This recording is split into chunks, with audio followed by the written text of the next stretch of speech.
joining ET Now today is the globally fated economist Nouriel Roubini, chairman of Roubini Global Economics, the man who had correctly predicted the collapse of the U.S. housing market. Mr. Roubini, it's great to have you on the show. Thanks very much for taking out the time. Really appreciate it.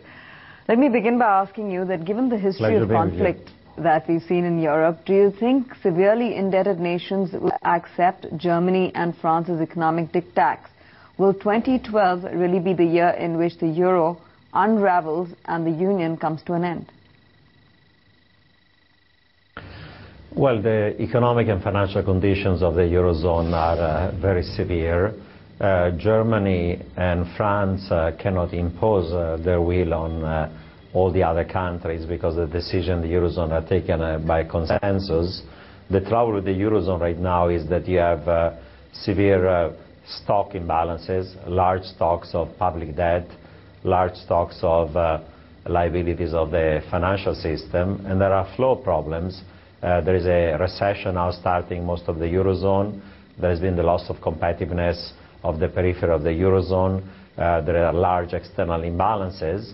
And all the policies that the Europeans are pursuing right now, fiscal austerity and similar, are going to make that recession in the Eurozone worse. So I do expect that not just Greece, but a number of other countries over the next couple of years will have to restructure their public debt and private ones in a coercive way. And I also do expect that one or more members of the Eurozone eventually are going to exit the Eurozone. If it's a small Greece exiting, that can be managed. If eventually, if it were an Italy or a Spain having to exit, that would be effectively a breakup of the Eurozone. So of all the sources of systemic risk in the global economy, certainly the problems of the Eurozone are the most severe. You do not expect a complete breakdown of the European Union or even the concerns that are coming in on the status of the euro. You think those concerns are exaggerated? No, I do believe that over time, not this year, some of the member states are going to restructure their debts in an orderly, and in some cases even disorderly way, and eventually, starting with Greece, but potentially even other countries, could exit the Eurozone. I don't expect a breakup of the Eurozone in 2012, but I would say that if you take an horizon of the next 3 to 5 years, there is a meaningful probability that a number of the member states of the Eurozone might eventually decide to exit the Eurozone, and eventually a breakup of the Eurozone is going to occur. The point is that, however, the crisis of the Eurozone is not going to be a sudden death, but it's going to be a kind of a slow motion train wreck where initial economic difficulties, then financial, then fiscal, then debt restructuring, and then eventually exit might occur, but that's going to occur in a slow motion with separate countries having difficulties at different points in time: Greece, Ireland, Portugal, Italy, and Spain. So it's not going to be a sudden collapse. So, Mr. Roubini, how do you view the currency situation shaping up then? The last 6 months have been months of the dollar strength. Even if this is gradual, over the next 12 months, how do you see the dollar, the US dollar, shaping up vis-a-vis the euro, and how it may be over the next 12 months, as also the other currencies? Well, relative to the euro, I would say that given the economic and financial difficulties of the Eurozone, the euro should be weakening. There is sovereign risk, there is the risk of a breakup. The European Central Bank now is easing monetary policy while the Fed for the time being is on hold. And on a fundamental basis, while Germany can live with a euro at current level because it's uber competitive, the countries in the periphery of the Eurozone, if they have to have a chance to survive in the Eurozone and not exit the Eurozone, they have to have a much weaker value of the euro. The euro should be falling on a fundamental basis towards a parity with the US dollar to give a fighting chance for Greece, Ireland, Portugal, Italy, and Spain to survive in the Eurozone. Now, I don't predict that the euro is going to fall to parity with the US dollar, but I would predict that in the next few months, as these economic and financial difficulties of the Eurozone are going to become more exacerbated and the policy solutions are going to be found to be limited, that the euro is going to weaken relative to US dollar. The other point about the US dollar is that the US dollar tends to strengthen when there is periods of time of risk off and risk aversion in the global economy. When there are tail risk and there are these episodes of risk aversion deriving from trouble in the Eurozone or geopolitical risk, people tend to dump emerging markets currency, they tend to dump the euro and seek the safety of the US dollar, US treasuries, not because economic and financial and fiscal conditions in the US are very good, but just because the US is the tallest midget in the room, or the least ugly in the beauty contest, where the issue is not who is the prettiest or more handsome, but who is the least ugly. And therefore, when there is risk aversion, people go to the safety of the US dollar and treasuries. So since I do expect that tail risk is going to be repeating itself in the global economy, that overall might be bullish for the US dollar. Again, not because things are great in the United States, but just because in relative terms they're worse in other parts of the world. I'm guessing the beauty pageant contestants, Mr. Roubini, aren't complaining though. Okay, just taking off from that answer of yours, the last couple of months we've seen some good news on a relative basis, some good news coming out of the US. Are these green shoots, or do you believe these are one-offs which will probably taper away over the next couple of quarters? I think that these good news are going to be temporary. Yes, some of the macro data of the U.S. has been better than expected, but I do expect economic growth in the U.S. this year is going to be anemic, subpar, below trend, at best 1.5% growth year over year, for a number of reasons. First of all, there are the problems of the Eurozone, and through trade and financial links, those are going to slow down economic growth in the United States. Secondly, there will be a significant fiscal drag in the United States this year because of the gridlock in Congress. Third, since domestic demand is going to be weak in the U.S. because of private and public sector deleveraging, the way the U.S. could grow faster is by an improvement in net exports, but the trade balance of the U.S. this year is not going to improve because, one, growth is slowing down in the rest of the world in Europe. That's going to be bad for U.S. exports.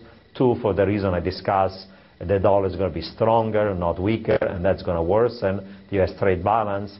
Three, oil and energy prices are going to remain high because of geopolitical risk in the Middle East, and therefore the oil import bill for the U.S. is not going to improve.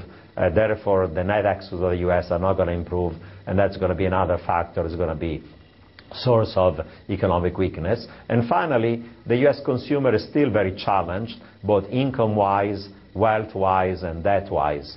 Income is not growing very much because the labor market is improving only weakly. The wealth has been sluggish because equity market has been flat and housing prices have been falling. And the U.S. consumer is still having a huge amount of debt and debt servicing.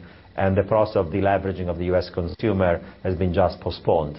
So all these factors, in my view, suggest that economic growth is going to be remaining anemic in the United States in the next few quarters. The other aspect, and I want to draw your attention to the European region again, is what's happening with the European banks, which are essentially shying away from lending to companies, and most of the funds loaned by the ECB are coming back as deposits to the central bank. Mr. Roubini, everybody's asking this question, how will the crisis be overcome essentially? What can the ECB do to replicate the US Fed's success in reinflating the economy?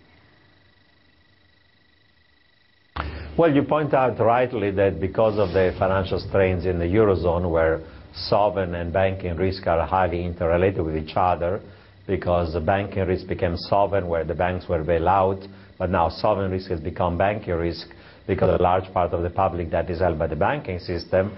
Right now there is a credit crunch, and this credit crunch is becoming more severe because banks don't have enough capital, don't have enough liquidity, and they have to reduce their leverage by essentially reducing credit and disintermediating, and that's going to create more of a credit crunch.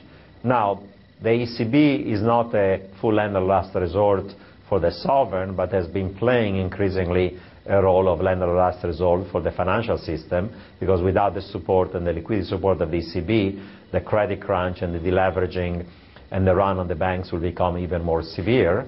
The problem is that the ECB is going to do more to backstop the banks and the financial system, but for a number of legal institutional reasons, the European Central Bank is not going to become a full lender last resort for the sovereigns, and unlike the Federal Reserve that has a dual mandate, growth and inflation, and has also a mandate on financial stability, The ECB has only one mandate, that is one of price stability, so there are legal and institutional constraints in the willingness and ability of the ECB to play a greater role. Yes, they're going to play a greater role, but I think that the fiscal, sovereign, and financial and banking strain in the Eurozone are going to remain still severe, and there's going to be only partial willingness of the ECB to address them.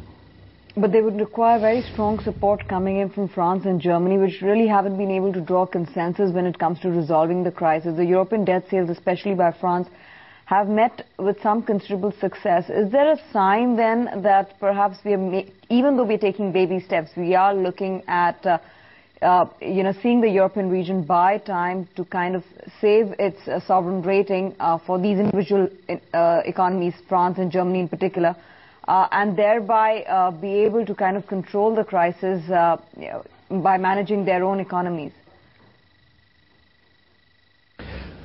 Well, as you said, there have been baby steps taken in the Eurozone, and the problem right now in the Eurozone is that there is a double-dip recession, not just in the periphery of the Eurozone, but the latest data also from some parts of the core shows that there is the beginning of a recession, rise in sovereign spreads in some parts of the core, and a banking problem even in the core of the Eurozone.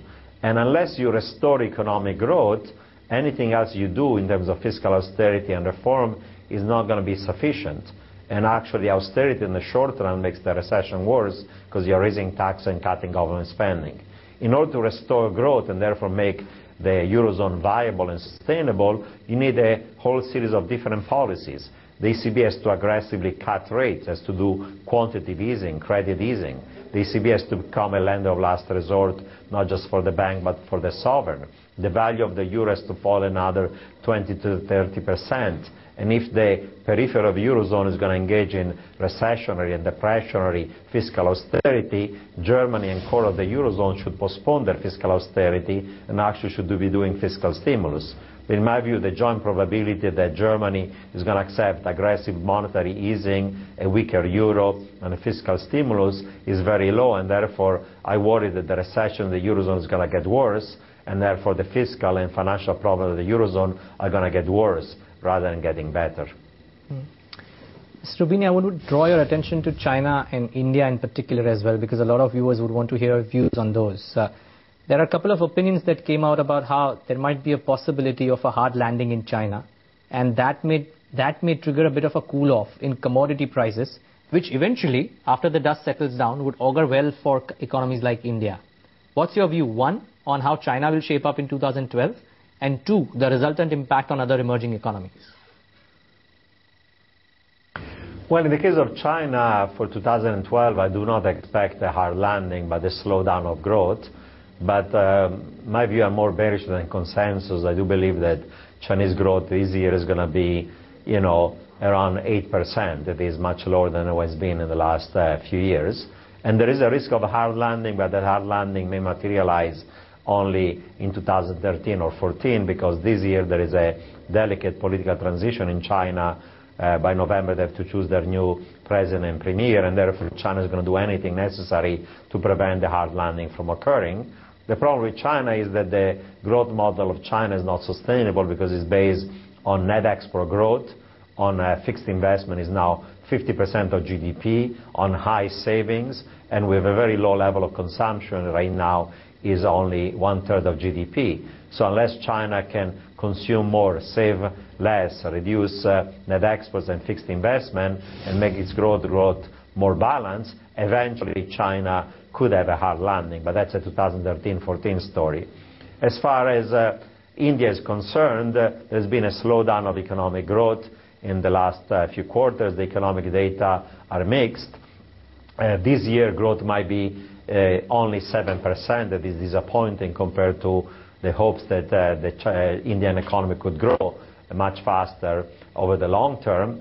And India is facing a variety of issues. There is a fiscal deficit. There is a current account deficit that has to be financed. The rupee has been weakening. Inflation until recently has been rising. And more importantly, there has been a policy stalemate. A number of structural reforms have to be undertaken in order to make sure that potential growth becomes higher so that India can grow faster without causing higher inflation. But because of coalition politics, because of the fact there is a wide range of important state election coming up in the next few months. The policy has been essentially in a stalemate. An important economic and structural reform should be undertaken, have been essentially stalled, and that's not good news for accelerating economic growth over time. In that sense, Mr. Roubini, do you think the second half of this calendar year could spell good news or perhaps renewed confidence in India if indeed we see favorable results coming in from the state elections and then a renewed push on reforms in the following budget? I would say that economic acceleration is going to be conditional on a reacceleration of a series of important reforms having to do with dealing with the fiscal problem, dealing with opening up the economy to trade and financial flows, greater openness to foreign direct investment, privatization, flexibilizing the labor market, maybe introducing a national VAT, and a number of other things. The acceleration of this reform might be conditional on what's going to be the outcome of some of these important state elections. We'll have to wait and see whether the drive to reform is going to accelerate once part of that political cycle is behind. Right. You spoke about the rupee and the severe fall of the currency scene. That pretty much has been the case with all emerging market currencies, and you alluded to the point of the dollar's strength signaling risk aversion. What would be your outlook on emerging market currencies that would essentially dictate flows? Well, the outlook for emerging market currency depends very much on the country. I don't think you can generalize. I would say there are some countries like China and other emerging markets that tend to have current account surpluses, and whose currency overall may be on an appreciation trend. And there are other countries like India, but also countries like Turkey, like Brazil, and a few other ones that are actually running current account deficits. And therefore, this country running current account deficits may face further depreciation pressures unless there are enough capital inflows to finance these large current account deficits without downside risk to the currency. And those capital inflows depend on many factors. They depend on the degree of risk sentiment and risk aversion of international investors. They depend on the state of monetary policy within these individual countries, and also depend on what are the fiscal conditions. So everything else equal, if a country runs a large current account deficit that is in part driven by large fiscal deficit, if this country has a easing of monetary policy, and if global risk aversion is going to stay high because of global tail risk, there could be further downside pressures to that currency. Mr. Roubini, so for the next 12 months or the next 18 months, what asset classes or what asset class in particular do you believe is most likely to give a beneficial return? Would it be equities of emerging market economies or the developed economies, or would it be commodities that you would bet on? What is it that you think has a fair chance of doing so? Well, my global economic outlook is one in which, while there will be economic growth, there are significant downside risks that imply risk of a recession in the Eurozone, even the UK, slow economic growth in other advanced economies like the US, and also slower economic growth compared to last year in most emerging markets. So in that climate, there's economic of vulnerability with also financial tail risk. I think that investors are going to remain risk averse, and therefore, like last year, global equities might move sideways without any clear trend. When risk is on, they might go higher, but when risk is going to be off, as likely they're going to move downwards, and therefore I don't see a significant outperformance of global equities in this environment. In this environment also, commodities might also move sideways, because while emerging markets are growing still robustly, economic growth in most advanced economies is going to be weak, and therefore the two things are going to be a wash. Of course, commodity prices could go higher, especially for oil and energy, if geopolitical risk in the Middle East, like potential confrontation between Israel, US, and Iran, could lead to a risk premium in oil prices. So, in my view, we're still in a world in which there are many tail risks, and therefore it's better to be safe rather than sorry. An investor will be better off by investing into the safe bonds of government and countries that don't have significant fiscal vulnerabilities, or in companies that have very strong balance sheet in terms of having low debt and leverage, having high dividends. So, companies that are multinational corporations, both in advanced economies and emerging markets, with sound balance sheets and sound P&Ls, probably might outperform. But we live in a world in which there will be lots of tail risk, and therefore being defensive in terms of global asset allocation and being less exposed to a variety of risky assets, whether it's commodities or equities, and being more exposed to things that are more liquid and more safe might be a strategy that minimizes some of the downside risks. Right, Mr. Roubini, before we let you go, Mr. George Soros was in India recently, and he said that the European Union crisis is perhaps more severe than what the world was afflicted with in 2008. As you leave us, just a broad perspective, are you as pessimistic that this scenario could perhaps lead to a catastrophe, so to speak, in world markets 6 months to about 8 months down the line? What is the way out then? Well, I would say you have to assign probability to something disorderly happening in the Eurozone, and you have to assign some probability to disorderly defaults and even a breakup of the Eurozone, not in the next 6 to 8 months, but certainly over the horizon of the next 2 or 3 years. And if, and I'm just saying if, that breakup of the Eurozone were to occur, the systemic effects of it could be much bigger than the disorderly default of Lehman Brothers in the fall of 2008, because after all, Lehman Brothers was a $600 billion problem, while the public debt of Italy and Spain alone are at 3 trillion euros, or about $4 trillion dollars, and therefore if there was a disorderly default by Italy and or Spain, that will be a shock that will be systemically more important than even the disorderly collapse of Lehman Brothers. So I'm not predicting that to happen in the next 6 to 8 months, but I would say that you have a set of countries in the Eurozone, Greece, Ireland, Portugal, Italy, and Spain, that each one of them with different probability could have a coercive restructuring of their private and public debt, and each one of them with different probability could eventually exit the Eurozone. If the combined of these events were to occur, the systemic effects on the global economy would be absolutely as severe, or actually more severe, than what happened in 2008. I'm not saying that it's going to happen with probability 1, but you have to consider that this is an important tail risk that has a meaningful probability that would have a systemic effect on the global economy over the next few years.